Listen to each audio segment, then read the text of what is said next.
Ti piace? Sembra un gelato, in realtà non è molto buono. Non è il massimo, no? Sei pronto a correre, a fare delle cose? Sì, Mi hanno detto che tu sei veloce, però è vero? sì, Cosa ti piace di più fare? Correre? Saltare? Cosa ti piace? ma correre. Non vedevo l'ora che ricominciassero perché dopo tutto il Covid si è bloccato tutto e finalmente si può ripartire e loro possono provare cose nuove. Eccolo qua.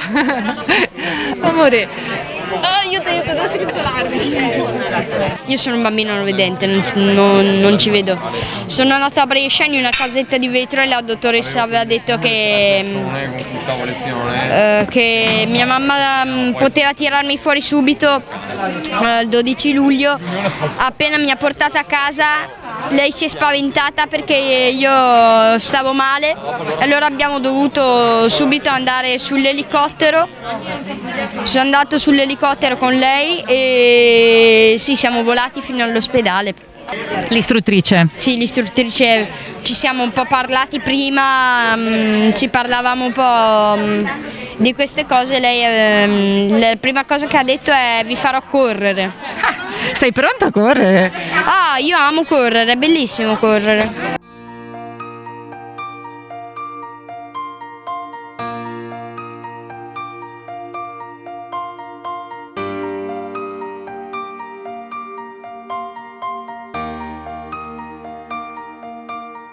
Forza ragazzi, dai che arriviamo! Via! Evviva! Aiuto! Eccolo! Vai, vai! Dove? Qua, vai! Vai ragazzi, vai ragazzi! Non accelerati troppo, vedi? Vai che diventa!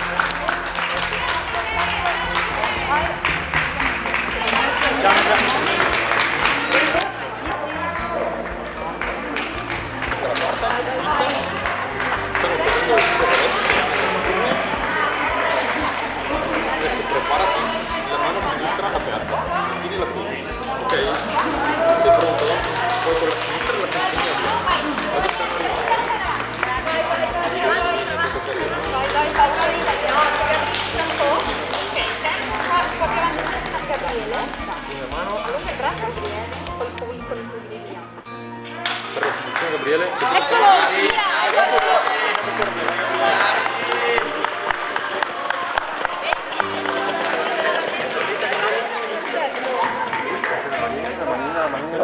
Ed eccolo lì!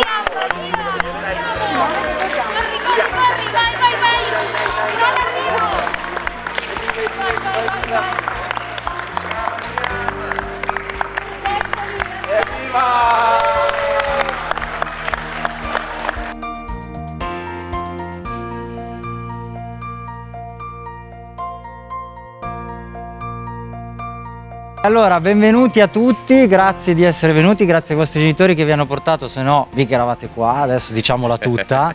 E grazie all'assessore Bonavina che veramente fin da subito è stato, ciao. oltre ad essere un grande sportivo, insomma è stato veramente vicino alla nostra attività.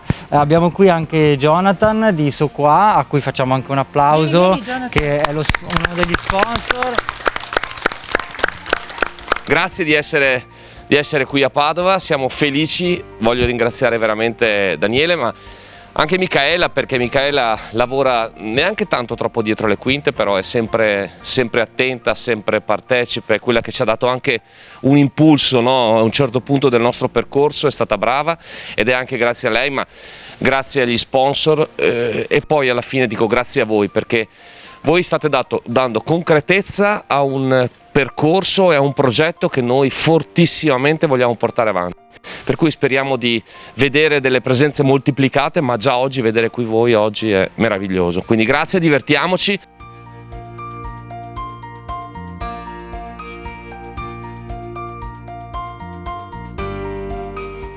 Allora, l'idea intanto è di iniziare un po' a conoscerli, a capire come dire, quali sono le esperienze motorie che hanno già fatto. Proporremo un'attività che alterna il gioco alla pratica diciamo un po' più sportiva specifica, ma anche nel gioco ovviamente l'obiettivo è di farli crescere, di far sperimentare loro il movimento. Mentre agli istruttori che sono venuti qui oggi, una prospettiva anche lavorativa diversa. Sicuramente sì, oltretutto il tema dell'inclusione è un tema che sempre di più può diventare professionale, può avere un risvolto appunto lavorativo, e quindi allenare i professionisti del futuro, perché tanti di loro sono degli specializzandi appunto in scienze motorie e tecniche adattate, è uno sguardo in più su quella che può essere un'attività del futuro, approfondendo delle competenze che spesso come dire, non è così scontato trovare.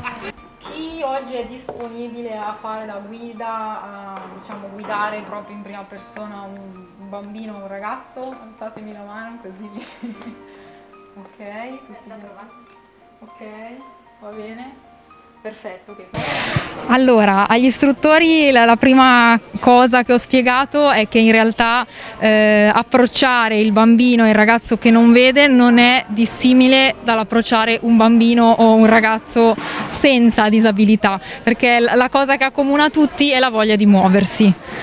Detto questo, sicuramente ci sono delle cautele, degli accorgimenti che possono essere utilizzati per rendere l'attività più fruibile, perché la verità è che non è la patologia, a fare la disabilità, ma è l'ambiente che circonda il bambino e il ragazzo a creare delle barriere che rendono quindi difficile la fruizione delle attività. Per cui l'idea è quella di riuscire a creare l'ambiente adatto che non la faccia percepire questa disabilità. Brava Anna! Allora andiamo più. Forza. Pochi metri ancora. Poi possiamo recuperare un attimino. Stai già toccando? Esatto, si metti un piedino, dammi, bravo. Siamo sulla sabbia. No. Senti, vai.